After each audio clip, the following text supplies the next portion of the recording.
Olá pessoal, Wesley aqui, do canal RF na América, onde eu compartilho com você um pouco da minha vida e experiências aqui nos Estados Unidos. Hoje eu quero falar com você que está no Brasil e sente que poderia construir algo maior para a sua vida. Talvez esteja trabalhando muito, talvez esteja estudando, talvez esteja tentando crescer, ou talvez esteja pensando em sair do Brasil porque sente que o ambiente ao seu redor está um pouco limitado e não está tendo muitas oportunidades para você. Eu conheço muito bem esse sentimento, porque anos atrás eu também estava exatamente nessa posição. Hoje eu quero contar algo diferente. Não é apenas só sobre vistos específicos ou detalhes dos processos de imigração que participei, sendo ele para o Canadá ou para os Estados Unidos, mas o assunto será sobre como manter a esperança sem perder o foco na estratégia. Eu vou contar baseado na minha experiência e para isso eu vou falar um pouco sobre como eu vim parar nos Estados Unidos depois de ter passado por fases bem difíceis no Brasil e aparentemente não tendo nenhuma chance de vencer lá ou em algum lugar, porque eu nasci em uma realidade financeira bem difícil. A minha família no Brasil sempre morou em cidades bem pequenas do interior de Goiás. O meu ensino fundamental foi em escolas bem fracas, mas desde criança eu sempre gostei muito de estudar. E eu esforçava bastante. Quando eu estava para entrar no segundo grau, a minha família mudou para um lugar ainda mais difícil, no interior do Mato Grosso. Com isso, eu tive que buscar alguma outra oportunidade. E a decisão foi sair, ainda muito novo, de casa. Eu tinha apenas 15 anos de idade. E qual foi a opção que eu tive? Eu consegui uma vaga para fazer o segundo grau num colégio interno, no interior de Goiás, próximo a Anápolis. Foi uma grande oportunidade aquela ali, e ela me possibilitou morar e estudar no colégio. Eu tinha que trabalhar pesado lá, era assim que pagava os estudos. Eram trabalhos na agricultura, jardinagem, refeitório e outras coisas mais que a gente fazia por ali. E assim a gente custeava os estudos. A escola deixava a gente trabalhar e ela precisava do nosso trabalho também, né? Não é que deixava trabalhar, ela precisava do nosso trabalho ali para manter tudo funcionando. E a gente tinha o estudo ali gratuito, era uma opção que eu tinha. Alguns alunos eram diferentes, eles pagavam e só estudava mesmo e ficava lá de boa, sem fazer nada, só estudando mesmo. Mas o colégio também tinha opção para alguns alunos que não tinham condições de pagar. Você mora no colégio e trabalha ali nos serviços gerais da operação do colégio, né? E foi assim que eu consegui terminar o meu segundo grau ali naquele colégio interno. E por que estou contando isso aqui? Isso tem a ver com a vida que tem agora aqui nos Estados Unidos, com a minha experiência aqui? Parece que não, mas foi quando ainda estava lá no internato que acendeu pela primeira vez a vontade de morar fora do Brasil. Aconteceu que lá no colégio, quando eu não me recordo se era no segundo ano ou no terceiro ano colegial, mas foi por ali. Um pessoal de uma universidade americana foram fazer uma divulgação da universidade, mostrando os cursos e mostrando a universidade, as imagens ali da universidade, dos alunos, né, da vida, como que era ali. E eu fiquei encantado vendo tudo aquilo.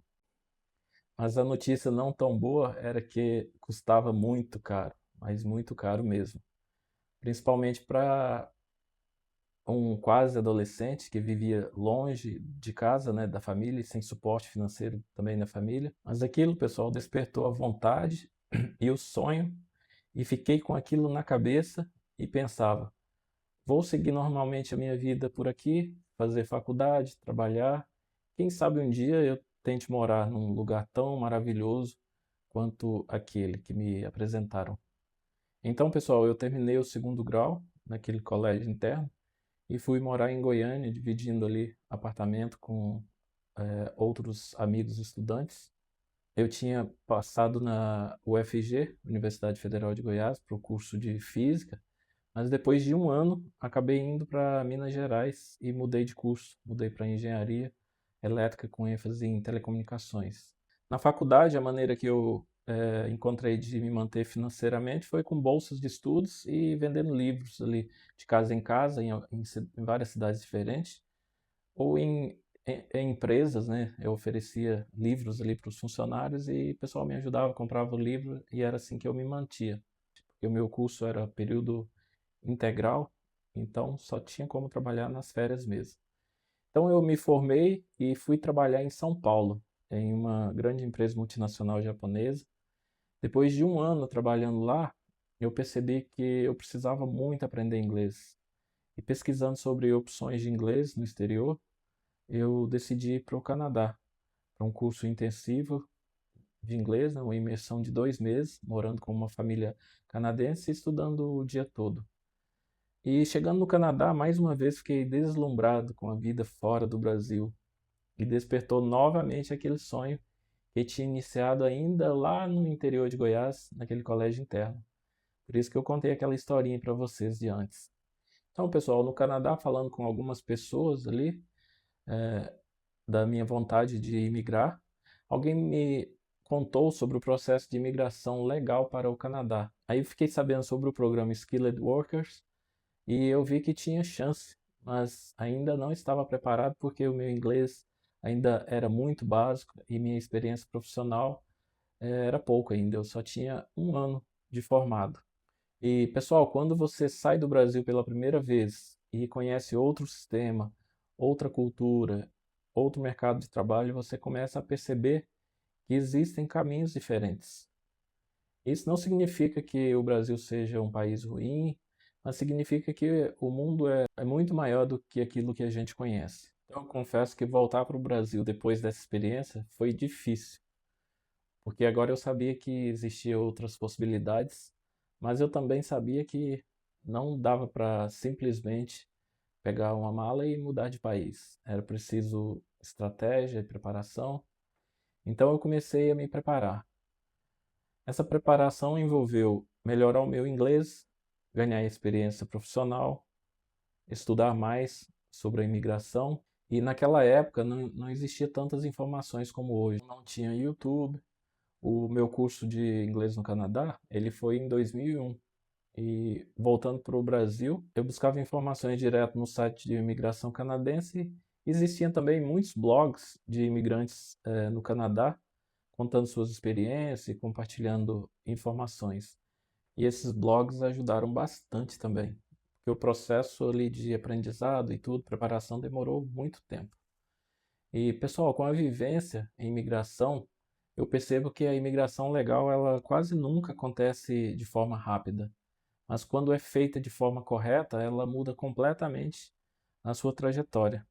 Somente em 2007 eu dei entrada oficial no processo de imigração para o Canadá. Hoje seria mais ou menos equivalente ao Express Entry, mas o sistema mudou bastante de lá para cá.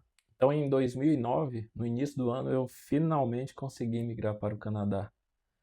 E começar a vida em outro país é uma mistura de sentimentos. Para mim foi muita empolgação. Estava realmente animado ao chegar. Medo, nem tanto. Incerteza, um pouco no início, mas como eu consegui trabalho muito rápido na minha área, a incerteza acabou logo. Mas eu lembro também de uma sensação muito boa e forte de que você está construindo algo novo. A vida no Canadá foi muito boa. Sistema público de saúde gratuito e de qualidade. Fui morar em Toronto, mas meu trabalho me enviava para viagens frequentes por todas as partes do Canadá e eu gostava muito. Eu tive oportunidade de conhecer vários lugares diferentes, várias regiões diferentes do Canadá, como Vancouver, Calgary, Edmonton, Winnipeg, Saskatchewan. Quem já ouviu falar em Saskatchewan? Fiquei 6 meses no inverno intenso ali em Saskatchewan. Montreal também, e o lado francês do Canadá, e outros lugares remotos daquele país, que é lindo, principalmente a natureza. Aquela natureza fria e selvagem do Canadá é uma coisa muito linda de ver. Então, no começo, nem o frio canadense me assustou. Então, com o tempo, eu me estabeleci profissionalmente por lá, trabalhei em bastante projetos diferentes, aprendi muito, me adaptei muito bem em tudo e em 2015 eu me tornei cidadão canadense. Foi também um momento muito importante na minha vida, a tão sonhada cidadania canadense. Mas a história não terminou aí. Eu acho que só estava começando. Em 2017, surgiu uma oportunidade de trabalho nos Estados Unidos. Uma empresa americana me fez uma oferta de emprego e decidiu patrocinar o meu green card. Esse foi outro momento decisivo, pois eu estava bem no Canadá, mas tinha muito interesse nos Estados Unidos também. Por dois motivos.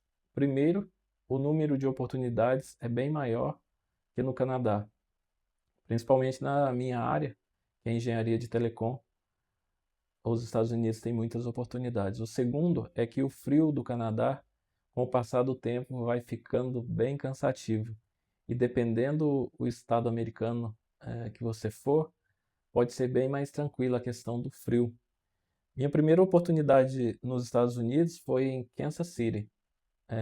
Essa cidade, parte da cidade fica no estado do Kansas e a parte maior fica no estado do Missouri. Depois, a mesma empresa me ofereceu um novo projeto no estado de Connecticut e em 2020 eu me mudei para Dallas, no Texas, onde moro até hoje e pretendo ficar por aqui mesmo. Pessoal, todos os lugares que morei foram bons, mas o Texas é diferenciado. No verão é bem quente, mas as outras estações são bem agradáveis. O inverno é bem tranquilo e o friozinho é bem fácil de aturar. Na verdade, é aquele friozinho gostoso de inverno, moderado. Então, esse friozinho moderado que não incomoda e faz bastante diferença na nossa qualidade de vida, no nosso humor e outras coisas mais. Aqui também estou construindo minha carreira na área de engenharia de comunicações wireless, na área de RF. Então tá aí o nome do canal, RF na América, veio um pedacinho ali do nome da minha profissão. E em 2025, o ano passado, em fevereiro, eu me tornei cidadão americano. Ou seja, minha jornada me deu duas novas cidadanias e hoje eu sinto muito orgulho dos três países que me deram oportunidades, inclusive o Brasil, porque foi lá que construí toda a fundação, foi de lá que eu vim e o preparo também começou todo lá. Quando eu olho para trás, percebo que nada disso aconteceu por acaso. Foi resultado de preparo, paciência, estratégia e, como sempre tem falado aqui no canal, também foi importante, principalmente, acreditar que era possível construir uma vida melhor. Se você está no Brasil hoje e sente que quer algo diferente para a sua vida, você tem que saber de uma coisa: imigrar não é milagre, mas também não é impossível. Existem caminhos, existe estratégia e existe esperança também. E existem vários caminhos com vários tipos diferentes de vistos e programas que se encaixam para cada perfil. Existem opções de imigração e green card, até mesmo se você não tem faculdade. Já fiz um vídeo sobre isso, falando sobre o EB3 Unskilled. Então, pessoal, se você quer saber mais sobre a vida na América do Norte, imigração legal, carreira internacional e oportunidades reais nos Estados Unidos, se inscreva aqui no canal RF na América. Aqui eu compartilho experiência real, sem fantasia, mas também sem tirar a esperança de quem quer construir algo maior. Nos vemos no próximo vídeo. Um grande abraço.